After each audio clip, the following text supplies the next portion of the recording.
Cette année, en juillet 2009, Japan Expo fêtait ses 10 ans. Aujourd'hui, les chiffres démesurés de la fréquentation et l'expansion quasi automatique d'une année sur l'autre sont devenus habituels. On s'attend à être surpris.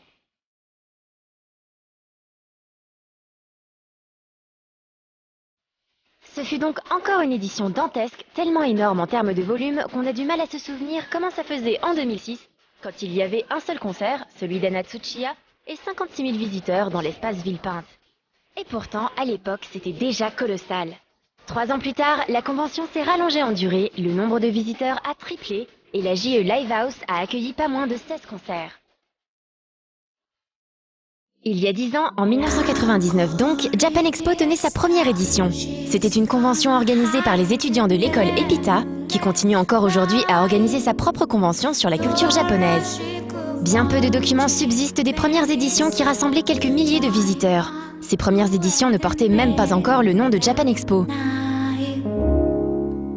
En 2001, l'association JAD, qui travaillait sur la convention de l'EPITA, prend son indépendance pour monter le festival tel que nous le connaissons aujourd'hui. Japan Expo prend son envol à l'espace Austerlitz et rencontre un franc succès avec 12 000 visiteurs. Mais c'est en 2002 que l'événement prend toute son ampleur en s'installant au CNIT de la Défense sur 9 000 m². Le CNIT accueillera Japan Expo pendant 3 ans, de 2002 à 2004, mais le succès grandissant du festival pose de vrais problèmes. Il n'y avait jamais assez de place. Et les fans de la première heure se souviendront longtemps de la file d'attente monumentale de l'année 2004. Une file de personnes gigantesques, interminable, qui faisait carrément le tour de la Grande Arche de la Défense. Un spectacle fascinant dont les images ont fait à l'époque le tour du net.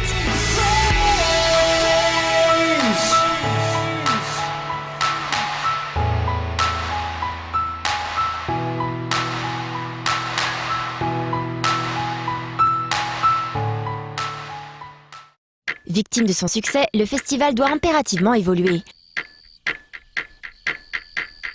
Il fera son grand retour 2 ans plus tard, en 2006, avec 3 fois plus d'espace dans le parc des expositions de Villepinte.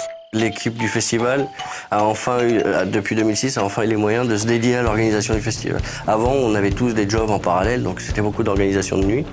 Donc c'était pas forcément le moyen d'avancer le plus vite. Après, y a eu un vrai engouement aussi des gens pour le festival, mais notamment pour tous les nouveaux contenus. C'est-à-dire qu'avant, on était quand même très manga, animé et culture traditionnelle. À partir de 2006, il y a eu la musique et il y a eu la mode qui a commencé à arriver. Tout ça, ça a créé une émulation qui a fait que de plus en plus de gens en ont entendu parler, que de plus en plus de gens en ont entendu parler, donc plus en plus de gens sont venus. Et puis après, ça a été, pour nous, c'est un peu magique parce que tous les ans, c'est la multiplication. La fréquentation continue d'augmenter et la renommée du salon commence à résonner très fort au Japon. Le nombre d'invités japonais déjà conséquent se voit doubler en 2006 et explose en 2007. Toute cette nouvelle superficie permet à Japan Expo de développer de nouvelles activités. Un espace concert voit le jour en 2007 et signa définitivement le boom de la J-Music en France. 2008 a encore battu le record avec une fréquentation dépassant les 130 000 visiteurs. Un chiffre qui sera encore une fois largement dépassé par la dernière édition en date qui a eu lieu en juillet 2009. On vient de recevoir en fait la certification de population, donc on a reçu 165 501 personnes. Très précis, c'est certifié. On a environ 500 exposants. On a eu le plaisir d'accueillir 1200 journalistes. Et la particularité cette année, c'est qu'il y avait pas mal de gens pas mal de journalistes japonais. Donc on a eu des super retours au Japon, c'était assez sympa pour nous de recevoir des articles marqués Japan Expo, mais tout en japonais, quoi. Dans les grands chiffres, on a reçu une centaine de personnalités, tout confondu entre les musiciens, les mangaka, les animateurs. On a reçu des créateurs de jeux vidéo, on a aussi pas mal de créateurs français influencés par le Japon, avec deux temps forts qui étaient donc les invités d'honneur cette année, AKB 48, le groupe d'Idol, et la venue exceptionnelle des Clamps, qui a été pour nous un énorme travail. C'est fort, enfin, je sais pas, c'est difficile à décrire, mais c'est assez fort pour nous de se dire que ces gens-là éprouvent suffisamment d'intérêt pour le festival qu'on se bat organisé depuis 10 ans pour se dire tiens, on va aller faire un tour, on va rencontrer nos fans, quoi. Les barrières se brisent donc petit à petit. Mais alors, est-ce que cela veut dire qu'on peut rêver de voir un jour Toriyama en France et pourquoi pas à Japan Expo? C'est quelque chose qu'on travaille très régulièrement. Maintenant, M. Toriyama est quelqu'un de très connu au Japon, très connu dans le monde, donc un petit peu difficile à approcher, mais on commence à voir nos entrées. Je ne peux pas vous dire quand, mais je pense qu'un jour, on pourra lui dire bonjour.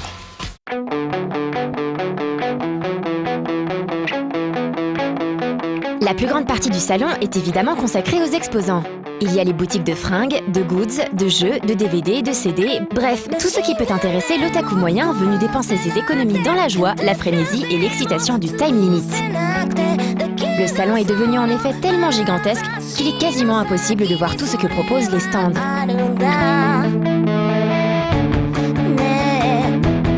Car il n'y avait pas que des boutiques. Comme toujours à Japan Expo, il y a une partie consacrée à certaines activités traditionnelles comme le shogi, le go ou les arts martiaux. Ces attractions sont évidemment gratuites et ont pour but de faire découvrir toutes ces choses au public et pourquoi pas de faire de nouveaux adeptes.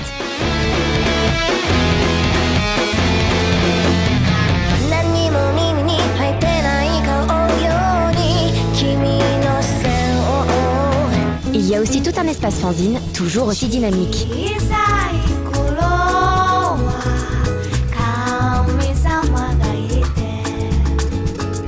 Du côté Cultigame, de nombreux éditeurs étaient là pour présenter leurs nouveautés aux visiteurs.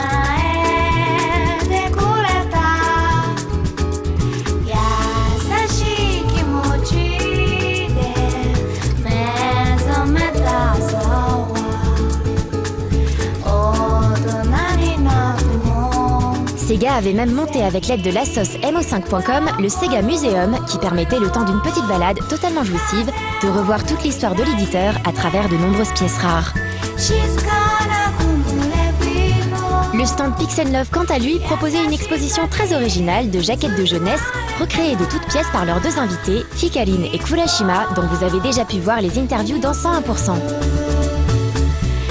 Notons également le gros effort de Konami autour de Dance Dance Revolution avec notamment la venue de Naoki, l'un des plus emblématiques compositeurs du jeu. Malgré tout cela, l'un des reproches récurrents que l'on peut entendre de la part des visiteurs, c'est que Japan Expo se résume à un grand marché rempli de boutiques. C'est quelque chose qui nous peine un peu puisque on a toujours défendu le côté festival où justement il y a plus que juste un salon avec des exposants, quoi.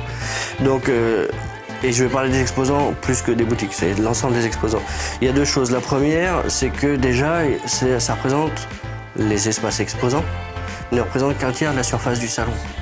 C'est-à-dire que si on prend le GeoLive House, qui peut accueillir 8000 visiteurs, si on prend la Main Stage, qui peut en accueillir 15 000, plus toutes les zones d'activité qu'on retrouve un peu partout sur le salon, on a, par exemple, on a un espace à Martiaux de 4000 m². C'est quand même une super opportunité pour eux de se présenter aux gens et aux gens de découvrir des sports qu'ils n'auraient jamais testés comme ça. Ensuite, toujours dans cette partie-là, je dirais que dans les exposants, il y a différents types d'exposants. Il y a les éditeurs, évidemment, qui présentent leurs nouveautés, mais je pense que les gens, ils attendent aussi ça, de savoir un petit peu ce qui va se passer dans le temps. Il y a les boutiques qui font souvent des efforts pour amener des produits qu'on ne trouvera que sur le festival, parce qu'ils vont aller pêcher au Japon des raretés. Et enfin, il faut quand même pas oublier que la plupart de nos exposants, nous, c'est soit des jeunes créateurs, soit des amateurs.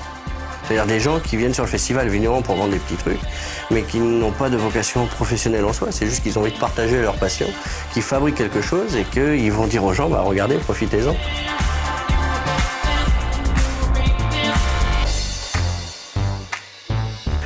Et c'est vrai que, bon, après, on s'est habitué à cette notion de il n'y a que des exposants et ainsi de suite. Mais c'est vrai que ça nous chagrine toujours un peu. Mais quand on voit, par exemple, les raisons de venue des visiteurs, la première raison, c'est se retrouver entre copains. C'est le truc magique de Japan Expo. C'est vrai que les gens, on se retrouve entre fans, on est dans notre univers, quoi. À un moment donné, il y a le Japan Expo Land où les règles sont changées. On peut s'exprimer dans sa passion tranquillement, sans jugement, sans rien. Et la deuxième chose qu'ils veulent, c'est trouver les exclusivités. C'est venir acheter des choses. Et après, il y a tous les contenus, la programmation musicale, vidéo, et ainsi de suite. Du coup, si on retirait les boutiques, il y aurait peut-être cette petite frange de population qui trouve qu'il y a trop d'exposants qui serait satisfaite. mais ça veut dire que tout le reste serait déçu. Au niveau musical cette année, ce fut encore une fois très riche. Le concert le plus marquant restera peut-être celui de AKB48. C'était la toute première fois que le public français pouvait voir des top idols en France. Les faits inédits décalés, associés à la qualité du spectacle, en ont fait une grande réussite. Wakeshima Canon a également rencontré un très grand succès avec peut-être le concert qui a rassemblé le plus de monde ce week-end.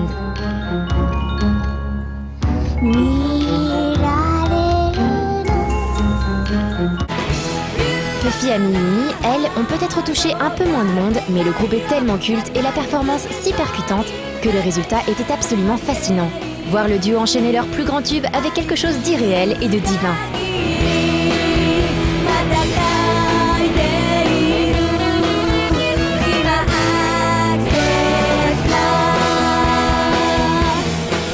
Et derrière ces grosses têtes d'affiche, le reste ne déméritait pas non plus.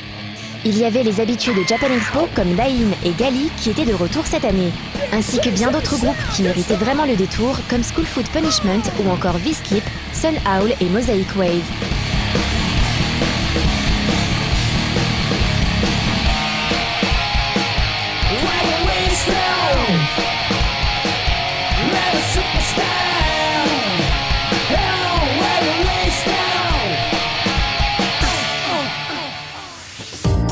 Le cosplay est finalement devenu à la fois le symbole des conventions à tendance manga, mais également une des activités les plus appréciées des visiteurs, que ce soit en tant que cosplayer ou en simple spectateur.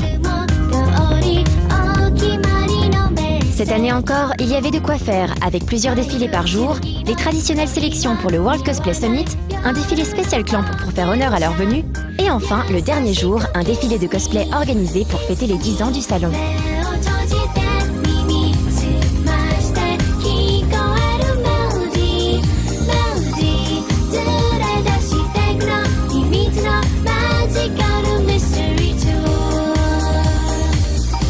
Enfin, comme l'année dernière, No Life avait également installé un petit stand à Japan Expo. Ce fut encore une fois l'occasion pour toute l'équipe de rencontrer directement les spectateurs et surtout de pouvoir organiser plusieurs tournages en public. Cette année, en 2009, c'était la deuxième fois qu'on avait un stand sur Japan Expo. Donc c'était à peu près la même taille que l'année dernière, sauf qu'il y avait quelques nouveautés.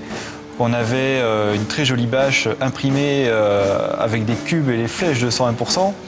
Et plein de nouvelles choses, plein de nouveaux t-shirts avec le nouveau logo, donc pas mal de goods à vendre. Et on a eu aussi beaucoup plus d'activités qu'en 2008. Donc par exemple, on a eu des émissions qui étaient tournées. On a eu évidemment chez Marcus, on a eu aussi le J-Top. Et également des pastilles présentées par Davy, accompagnées de Dame Dame et parfois Caroline, pour expliquer tout ce qui s'était passé à Japan Expo. C'était des pastilles qui étaient montées et diffusées sur No Life le lendemain.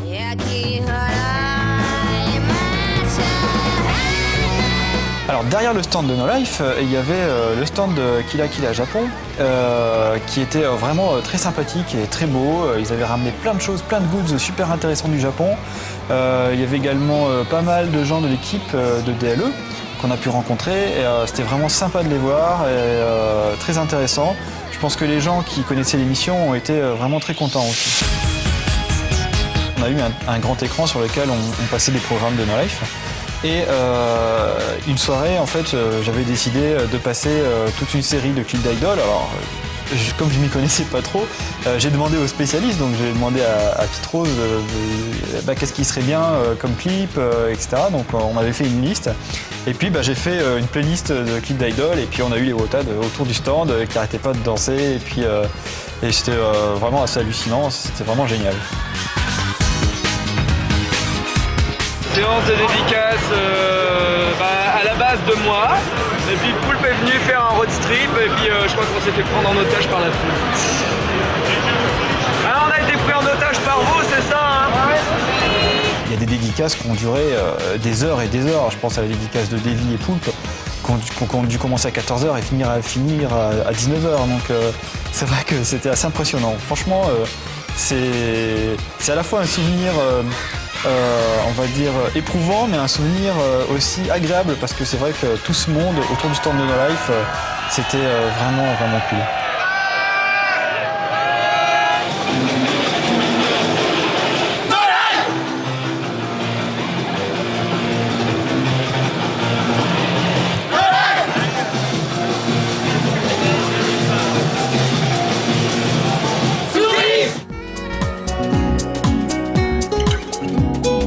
Bien sûr, il est quasiment impossible de pouvoir faire le tour complet du salon en un simple reportage.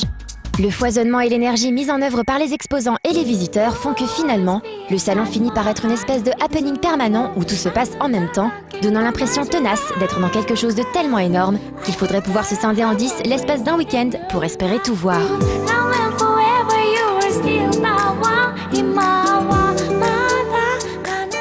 On va essayer de continuer à développer nos axes musicaux mode. On commence à avoir des propositions d'invités pour les mangaka qui devraient faire plaisir à beaucoup de gens. Alors, comme d'habitude, avec les réserves, on peut pas, c'est pas un problème de secret, mais c'est que si jamais on commence à en parler au Japon, ça va faire des choses un petit peu compliquées. Et puis même pour nous à gérer derrière, si ça se fait pas, c'est compliqué aussi. Donc, mais il y a des choses qui sont en train de se lever. On n'est pas à un moment du festival où on peut vraiment dire tiens, il va y avoir ça ou ça. Ce qu'on peut vous dire, c'est qu'on va essayer d'approfondir ce qui était déjà fait et d'apporter quelques nouveautés et continuer dans notre lignée d'avoir des grands noms du manga ou de la musique qui se déplace. Parce que quand on voit l'engouement que ça prend, c'est hyper important pour nous et pour notre plaisir personnel.